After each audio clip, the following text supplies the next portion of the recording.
সংসদে ৫৬,১১৭ কোটি টাকার সম্পূরক বাজেট পাস। ছাঁটাই প্রস্তাব কণ্ঠভোটে নাকচ। সংশোধিত বাজেটে ঘাটতি ২ লাখ কোটি টাকা। মানবিক ও দায়িত্বশীল দেশ গঠনে গণমাধ্যমের সহযোগিতা চাইলেন প্রধানমন্ত্রী। বস্তুনিষ্ঠ ও গণমুখী সাংবাদিকতায় গুরুত্ব আরোপ। সীমান্তে পুশি নিয়ে ১১ দলের বিক্ষোভ। উপদেষ্টার দিল্লি প্রবেশে বাধা লজ্জার, বলছে জামায়াত। তথ্য সংগ্রহের পর ব্যবস্থা জানালেন পররাষ্ট্রমন্ত্রী। এবং ফুটবল বিশ্বকাপে ভোরে সৌদি আরবের মুখোমুখি উরুগুয়ে, সকালে নিউজিল্যান্ডের বিপক্ষে মাঠে নামছে ইরান।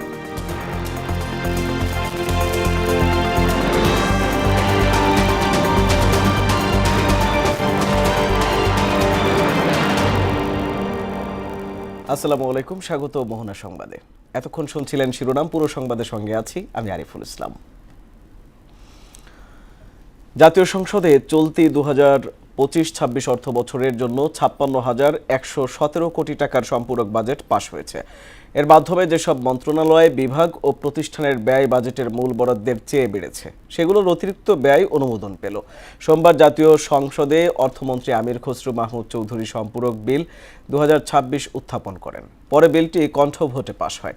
সংসদে সম্পূরক বাজেটের ২৫টি মঞ্জুরি দাবির ওপর ভোট গ্রহণ হয়। এসব দাবির বিপরীতে ২০ জন সংসদ সদস্য ৩০৪টি ছাঁটাই প্রস্তাবের নোটিশ দেন। পরে সব ছাঁটাই প্রস্তাব কণ্ঠভোটে নাকচ হয়। সার্বিকভাবে ২,০০০ কোটি টাকা কমে সংশোধিত বাজেট দাঁড়িয়েছে ৭,৮৮,০০০ কোটি টাকা। অর্থমন্ত্রী সম্পূরক বাজেটের আলোচনার সমাপনী বক্তব্যে বলেন, সংশোধিত বাজেটে বাজেট ঘাটতি ধরা হয়েছে ২ লাখ কোটি টাকা, যা জিডিপির ৩.৩%। যে সরকার গঠনের পর থেকে আমরা জনগণের জীবনমান উন্নয়ন, দেশের অর্থনীতিকে পুনরুজ্জীবিত করার লক্ষ্যে কার্যকর উদ্যোগ গ্রহণ করেছি।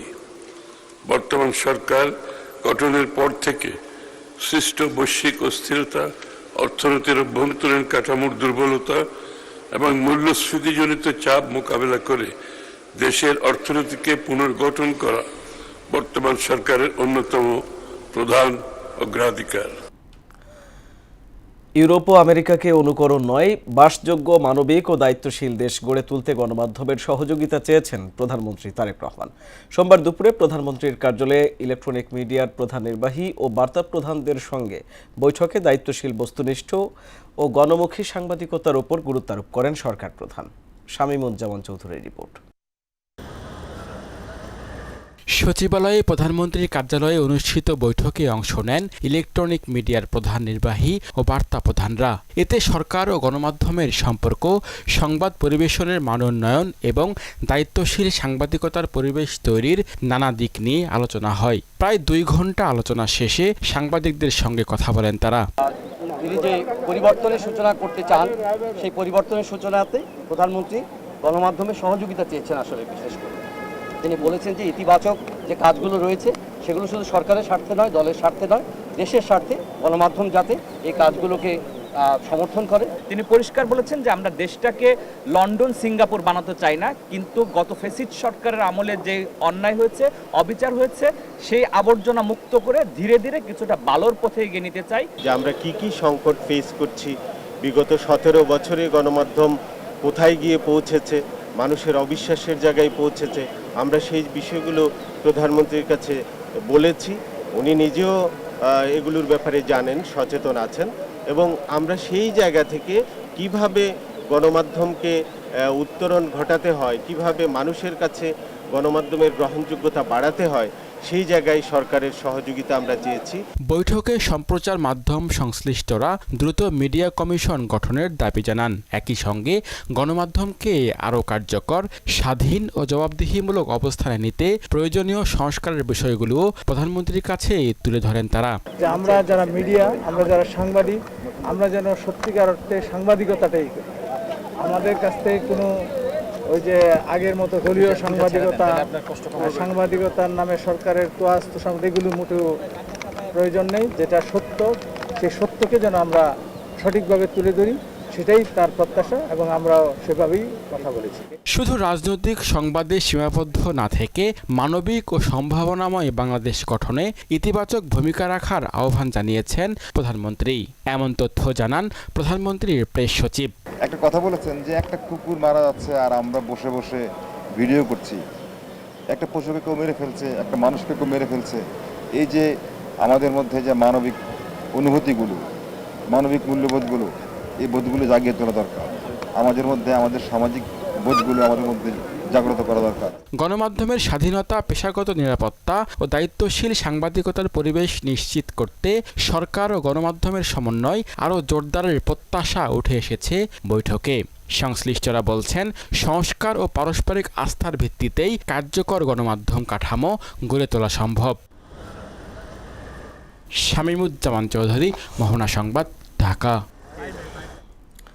এর আগে দুপুরে রাজধানীর সড়কে শৃঙ্খলা ফেরাতে সায়েদাবাদ, গুলিস্তান ও মহাখালী বাস টার্মিনাল সরিয়ে নিতে নির্দেশ দেন প্রধানমন্ত্রী। সচিবালয়ে প্রধানমন্ত্রীর সঙ্গে বৈঠক শেষে একথা জানান ঢাকার 2 সিটি কর্পোরেশনের প্রশাসক। এ সময় ঢাকা উত্তরের প্রশাসক শফিকুল ইসলাম মিল্টন বলেন, গুলিস্তান টার্মিনাল সরিয়ে কেন্দ্রীয় কারাগারের পাশে স্থানান্তর নিয়ে আলোচনা হয়েছে। সায়েদাবাদ টার্মিনালে যদি কোনো কাজ বাকি থাকে সেগুলো যাতে আমরা ঠিক করে ফেলি। এর মধ্যে আরেকটা যেটা এক্সটেনশন হয়েছে যে সায়েদাবাদে এক্সটেনশন কাঁচপুরে আমরা একটা আন্তঃজেলা টার্মিনাল আমরা করতে যাচ্ছি। রাস্তায় যানজট যাতে না থাকে সেটাকে শৃঙ্খলার মধ্যে ফিরিয়ে আনতে কি করণীয়, এর আগেও ঈদের আগে একইভাবে বৈঠক হয়েছিল, সেটার আপডেট জানতে চেয়েছেন। পুরোপুরি রাস্তার উপরে যাতে না থাকে সেটার জন্য অন্যত্র কোথাও একটা ব্যবস্থা করার জন্য একটা নির্দেশনা দিয়েছেন। গণমাধ্যমের ব্যর্থতার দায় বিগত সরকারের বলে জানিয়েছেন তথ্য ও সম্প্রচার মন্ত্রী জহিরুদ্দিন স্বপন। বলেন, সুযোগ এসেছে সংশ্লিষ্ট অংশীজনদের নিয়ে স্বাধীন গণমাধ্যম প্রতিষ্ঠার। এ লক্ষ্যে তথ্য মন্ত্রণালয় কাজ করছে বলেও জানান তিনি। আর গণমাধ্যমের যারা জুলাই গণঅভ্যুত্থানে হত্যায় সমর্থন জুগিয়েছে তাদের বিচারের দাবি জানান আমার দেশ পত্রিকার সম্পাদক মাহমুদুর রহমান। সোমবার দুপুরে রাজধানীতে এক সেমিনারে এসব কথা বলেন তারা। আরও জানাচ্ছেন রাজীব আহমেদ। রাজধানীর সার্কিট হাউস রোডে চলচ্চিত্র ও প্রকাশনা অধিদপ্তর ডিএফপি সম্মেলন কক্ষে ফ্যাসিবাদ মোকাবেলায় মিডিয়ার ব্যর্থতা শীর্ষক সেমিনারের আয়োজন করে ন্যাশনাল এডিটর্স কাউন্সিল। এতে মূল প্রবন্ধ উপস্থাপন করেন জ্যেষ্ঠ সাংবাদিক মারুফ কামাল খান। ফ্যাসিবাদের জুলুম অপকর্মের বৈধতা উৎপাদনে লিপ্ত হয়। সেমিনারে বাকশালী শাসনামলে সংবাদপত্র বন্ধ ও আওয়ামী সরকারের সময় গণমাধ্যমের উপর নির্যাতনের চিত্র তুলে ধরেন ন্যাশনাল এডিটর্স কাউন্সিলের নেতৃবৃন্দ। প্রশাসনের যে ভুক্তভোগী সে সম্পর্কে আমরা কম বেশি সবাই জানি। মুজিবের আমলে সহযোগী কালো দিবস হয়, হাসিনার 17 বছর হলো নিখোঁজ কালো দিবস। এ সময় অন্তর্বর্তী সরকারের সাবেক প্রেস সচিব শফিকুল আলম বলেন, বস্তুনিষ্ঠ সাংবাদিকতার পরিবেশ সৃষ্টিতে বর্তমান সরকার সচেষ্ট। বিএনপি গভর্নমেন্ট তারা চাচ্ছেন বাংলাদেশে ইথিক্যাল জার্নালিজমের পরিবেশটা ফিরে আসুক এবং সেই প্রয়াসে ওনারা কথা বলছেন। গণমাধ্যমের যারা জুলাই গণঅভ্যুত্থানে হত্যাকাণ্ডের সমর্থন জুগিয়েছে তাদের ফৌজদারি আইনে বিচারের দাবি জানান আমার দেশ পত্রিকার সম্পাদক মাহমুদুর রহমান। যারা হত্যাকাণ্ডকে জায়েজ করেছেন, জুলাই বিপ্লবের আমাদের ছেলে মেয়েদের হত্যাকে যারা গণহত্যাকে যারা জায়েজ করেছেন তাদেরকে ঐক্যের মধ্যে নেয়ার কিন্তু কোনো সুযোগ নাই, তাদের কিন্তু বিচার হতে হবে। গণমাধ্যমের ব্যর্থতার দায় বিগত সরকারের উল্লেখ করে তথ্য ও সম্প্রচার মন্ত্রী জহিরুদ্দিন স্বপন বলেন, অংশীজনদের নিয়ে স্বাধীন গণমাধ্যম কমিশন প্রতিষ্ঠার লক্ষ্যে কাজ করছে তথ্য মন্ত্রণালয়। বাংলাদেশের গণমাধ্যম একটি শক্তিশালী প্রতিষ্ঠান হিসাবে গড়ে তুলতে আমরা পারিনি। অবশ্যই বিগত দিনের সকল সরকার এ দায় দায়িত্ব বহন করা উচিত। এ সময় ভিন্ন মতকে দমন না করে যৌক্তিকভাবে তা খণ্ডনের আহ্বানও জানান মন্ত্রী। যে যখনই আমরা ভিন্ন মত চর্চার মধ্যে থাকি তখন। রাজীব আহমেদ, মোহনা সংবাদ, ঢাকা। বাংলাদেশ ভারত সীমান্তে পুশিন সীমান্ত হত্যা ও নির্যাতন অবিলম্বে বন্ধের দাবিতে সোমবার প্রতিবাদ সমাবেশ ও বিক্ষোভ মিছিল করেছে 11 দলীয় ঐক্যজোট। পরে রাজধানীর শাহবাগ মোড়ে বিক্ষোভ সমাবেশ করে তারা। এ সময় বাংলাদেশ জামায়াতে ইসলামীর সেক্রেটারি জেনারেল মিয়া গোলাম পরোয়ার বলেন, বাংলাদেশের সীমান্তবর্তী 32 জেলার জনগণ পুশিন রুখে দিতে বিজিবিকে সহযোগিতায় প্রস্তুত আছে। তিনি বলেন, এদেশের জনগণ কারো কোনো আধিপত্যবাদী আগ্রাসনের কাছে মাথা নত করেনি, করবে না। এ সময় দিল্লিতে প্রধানমন্ত্রীর উপদেষ্টার প্রবেশ করতে না পারার সমালোচনাও করেন তিনি। সীমান্তবর্তী প্রায় 32টি জেলার বীর জনগণ এই পুশিনকে তারা প্রতিরোধ করতে শুরু করেছেন। আপনাদের মনে রাখতে হবে, রৌমারী সীমান্তে, সেই বড়াইবাড়ি সীমান্তে বিডিআর এর সাথে বিএসএফ এর নির্লজ্জ পরাজয়ের ইতিহাস আপনাদেরকে স্মরণ করতে হবে। একজন প্রধানমন্ত্রীর উপদেষ্টা দিল্লিতে প্রবেশ করতে পারলেন না, অপমানিত হয়ে ফিরে আসলেন, জাতির কাছে ব্যাখ্যা দিতে পারেন নাই। দিল্লির বিমানবন্দরে প্রধানমন্ত্রীর তথ্য ও সম্প্রচার বিষয়ক উপদেষ্টা জাহিদুর রহমানকে ভারতে প্রবেশ করতে না দেওয়ার ঘটনাকে অসন্তোষজনক বলে মন্তব্য করেছেন পররাষ্ট্রমন্ত্রী ডক্টর খলিলুর রহমান। সোমবার দুপুরে মন্ত্রণালয়ে সাংবাদিকদের প্রশ্নের জবাবে তিনি এ মন্তব্য করেন। আর পররাষ্ট্র প্রতিমন্ত্রী শামা ওবায়েদ বলেন, ঘটনার পূর্ণাঙ্গ তথ্য জানার পর প্রয়োজনীয় ব্যবস্থা গ্রহণ করা হবে। গতকাল ভারতে এক অনুষ্ঠানে যোগ দিতে দিল্লি যান জাহিদুর রহমান। সেখানে বিমানবন্দর কর্তৃপক্ষের বাধার মুখে পড়েন তিনি। এটা একটা অনাকাঙ্ক্ষিত ঘটনা, আপনি যেটা বললেন দুঃখজনক বটে। এই বিষয়ে পররাষ্ট্র মন্ত্রণালয় যথোপযুক্ত ব্যবস্থা নিচ্ছে। আমাদের মন্ত্রণালয় এটা খোঁজ খবর নিচ্ছে, ইন্ডিয়ার সাথে কথা বলছে। আমরা পুরো ঘটনাটা জেনে অবশ্যই যদি কোনো অ্যাকশন নেওয়ার থাকে আমরা সেই পদক্ষেপ আমরা নিব। ফ্যামিলি কার্ডের জন্য বাজেটে 14,000 কোটি টাকারও বেশি বরাদ্দ দিয়েছে সরকার। 4 কোটি 10 লাখ পরিবার এই সুবিধার আওতায় আসবে বলে জানিয়েছেন অর্থমন্ত্রী আমির খসরু মাহমুদ চৌধুরী। কার্যক্রমে রাজনৈতিক প্রভাব থাকবে না বলে সাফ জানিয়েছেন সমাজ কল্যাণ মন্ত্রী ডাক্তার AJM জাহিদ হোসেন। সোমবার সকালে সচিবালয়ে অর্থ মন্ত্রণালয়ে বৈঠকে ফ্যামিলি কার্ড বাস্তবায়ন নীতিমালার খসড়া চূড়ান্ত করার পরে এসব কথা বলেন তারা। এ বিষয়ে রিপোর্ট করেছেন মফিউর রহমান। হতদরিদ্র মানুষের সংখ্যা কমিয়ে আনতে চূড়ান্ত করা হয়েছে ফ্যামিলি কার্ড বাস্তবায়ন নীতিমালা 2026-এর খসড়া। নতুন অর্থ বছরে সামাজিক এই নিরাপত্তা কর্মসূচির জন্য বরাদ্দ রাখা হয়েছে 14,000 কোটি টাকারও বেশি। এই কর্মযজ্ঞে স্বচ্ছতা নিশ্চিত করতে নেওয়া হয়েছে ব্যতিক্রমী উদ্যোগ। এবার কার্ড বিতরণ স্থানীয় বা কেন্দ্রীয় কোনো রাজনৈতিক ব্যক্তি জড়িত থাকতে পারবেন না। পুরো কার্যক্রম মাঠে দেখভাল ও বাস্তবায়ন করবে সরকারি কর্মকর্তারা। টাকা ডাইরেক্টলি ওই গিন্নির বাড়িতে, গিন্নির অ্যাকাউন্টে যাবে। আমরা কিন্তু এখানে কোনো দলীয় লোকজনকে ইনভলভ করছি না। 100% সরকারি কর্মকর্তারা, যেটা অলরেডি সাকসেসফুলি পাইলট প্রজেক্ট করেছে যারা, তাদেরকে করা হচ্ছে। এবং সাথে স্থানীয়ভাবে আমাদের শিক্ষিত ছেলেমেয়েরা যারা আছে তাদেরকেও ইনভলভ করতে হবে, কারণ তারা সমাজের একটা গুরুত্বপূর্ণ অংশ। প্রান্তিক মহিলাদের স্বাবলম্বী করতে এই কার্ডের টাকা সরাসরি চলে যাবে নারী সদস্য তথা স্ত্রীর অ্যাকাউন্টে। এই লেনদেন নিরাপদ ও ডিজিটাল করতে ব্যবহার করা হবে সোনালী ব্যাংকের টাকা পে অ্যাপ। এই উদ্যোগে প্রায় 4 কোটি 10 লাখ পরিবার সরাসরি উপকৃত হবে। কার্ড আমরা 4 কোটি 10 লক্ষ পরিবারকে দিব, অথবা যে সংখ্যাটাই আসে, কিন্তু সুবিধা হয়তো কম পাবে হচ্ছে up to the lower middle class পর্যন্ত, অর্থাৎ 814 নিচে যারা থাকবে তারা পাবে। তবে সুবিধা দেওয়ার পর কেবল বসে থাকবে না প্রশাসন। 6 মাস পর পুরো প্রক্রিয়া নিবিড়ভাবে পর্যালোচনা করা হবে বলে জানিয়েছেন মন্ত্রীরা। Every 6 months it will be reviewed. Mofiur Rahman, Mohona Sangbad, Dhaka. প্রস্তাবিত বাজেটে রাজস্ব আহরণ পরিকল্পনা প্রশংসনীয় হলেও মূল্যস্ফীতি কাঙ্ক্ষিত মানে নিয়ন্ত্রণ হবে কিনা তা নিয়ে সংশয় প্রকাশ করেছে নাগরিক প্ল্যাটফর্ম। সকালে রাজধানীর ব্র্যাক সেন্টারে এক ব্রিফিংয়ে একথা জানান সংগঠনটির আহ্বায়ক ডক্টর দেবপ্রিয় ভট্টাচার্য। এমআর আসাদের রিপোর্ট।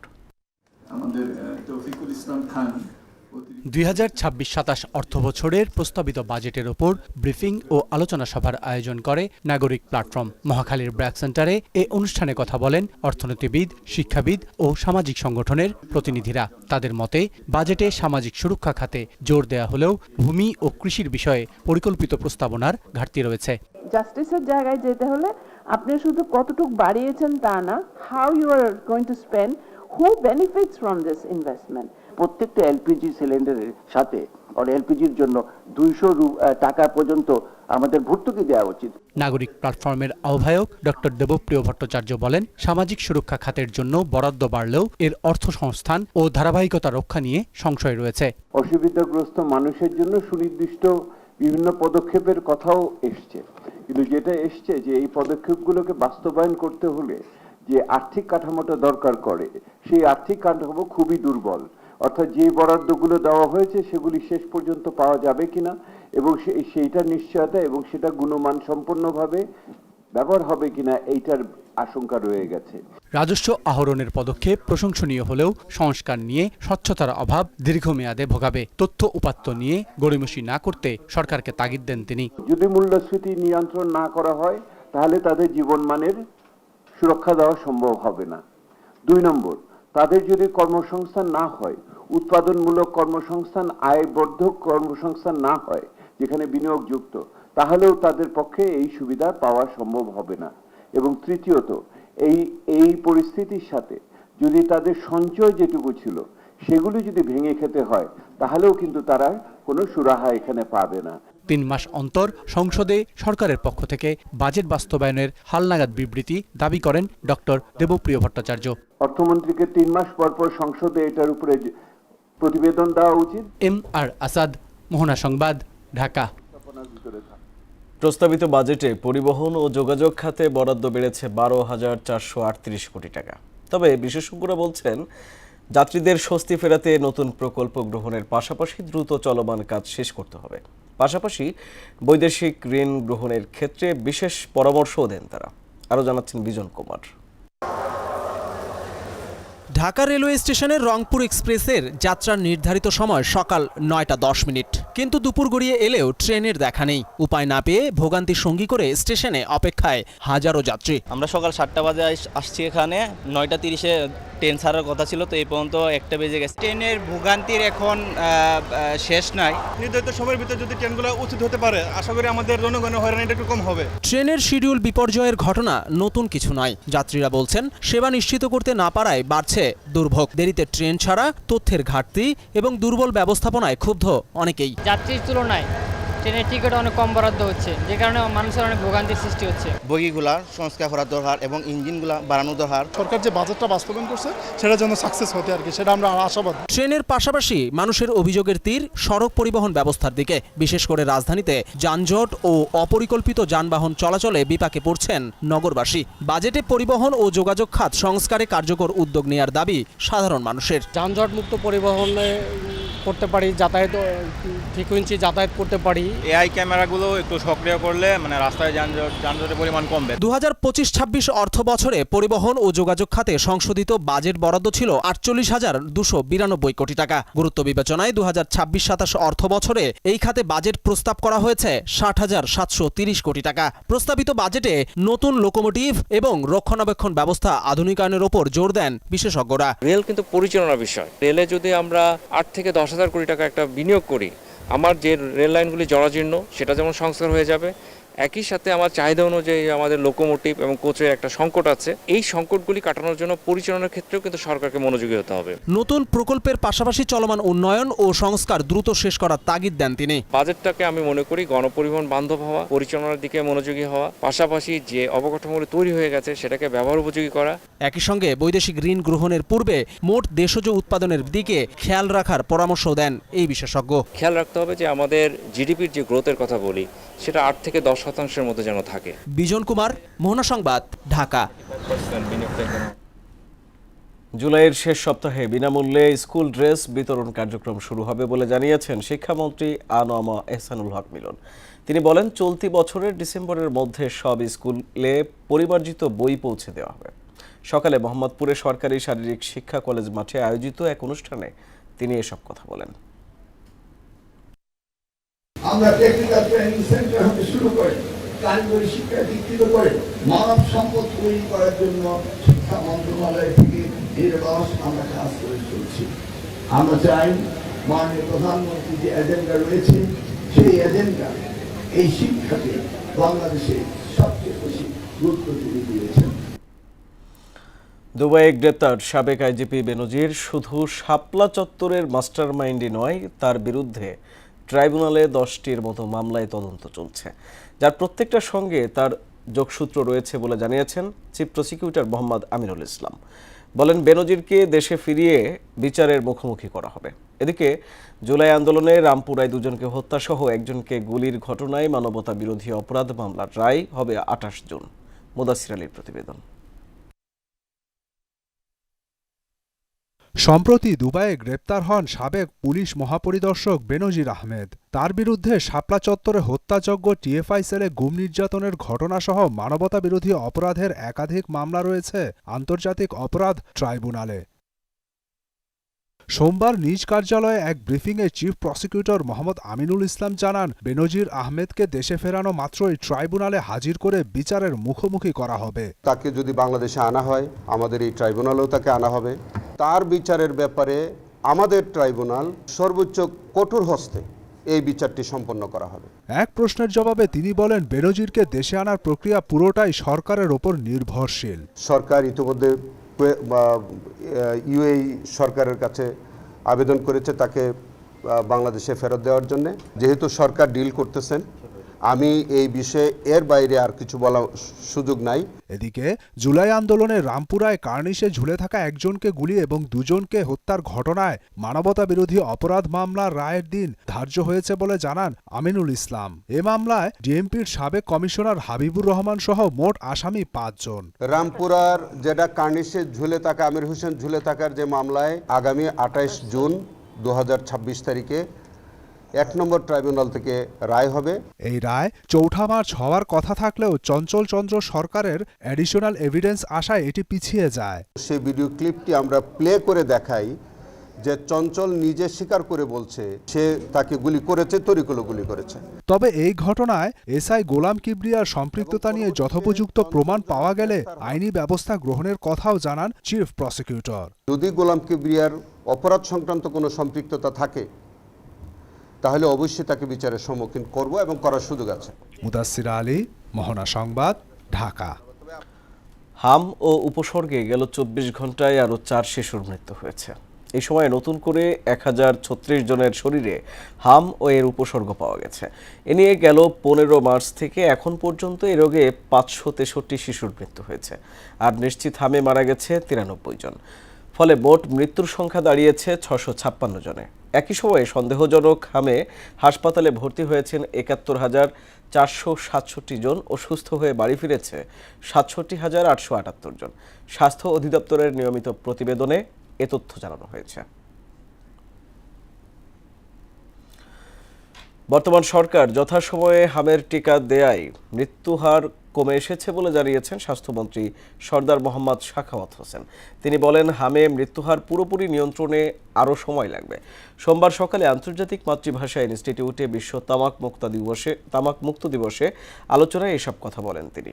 এ সময় বাজেটের সুফল পেতে দেশকে মাদকমুক্ত করার প্রত্যয় জানান স্বাস্থ্যমন্ত্রী। মৃত্যু যেভাবে শুরু হয়েছিল, যদি টিকাদান কর্মসূচিতে আমরা সফল না হতাম, আমাদের ডাক্তার নার্সরা যদি এইভাবে সেবা না দিতেন, আমরা যদি ventilator, oxygen concentrator, CPAP, high flow nasal cannula এগুলি যদি আমরা সরবরাহ না করতে পারতাম, আল্লাহ মাফ করুন, তাহলে অনেক খারাপ অবস্থা হয়ে যেত। বাট আমরা সার্থক, মানে এটা ডেফিনেশন, এটা বলা কঠিনভাবে মানে ঠিক না, বাট এটা বলবো আমরা সার্থক আটকে রাখতে পেরেছি। শেষ করব মোহনা সংবাদ, যাবার আগে জানিয়ে দেব শিরোনামগুলো আরও একবার।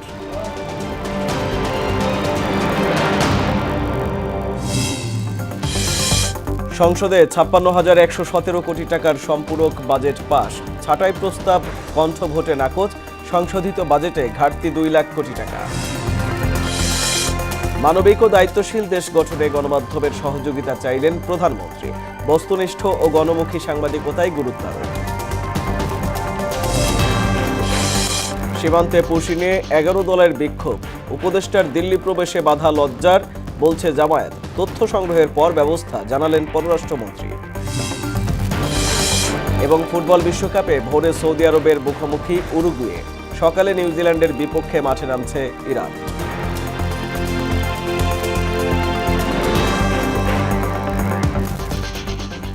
এই ছিল মোহনা সংবাদে। মোহনার সবশেষ খবর জানতে ভিজিট করুন www.mohana.tv। সংবাদ দেখতে পারেন ফেসবুক, ইউটিউবেও। এতক্ষণ সঙ্গে থাকার জন্য ধন্যবাদ সবাইকে।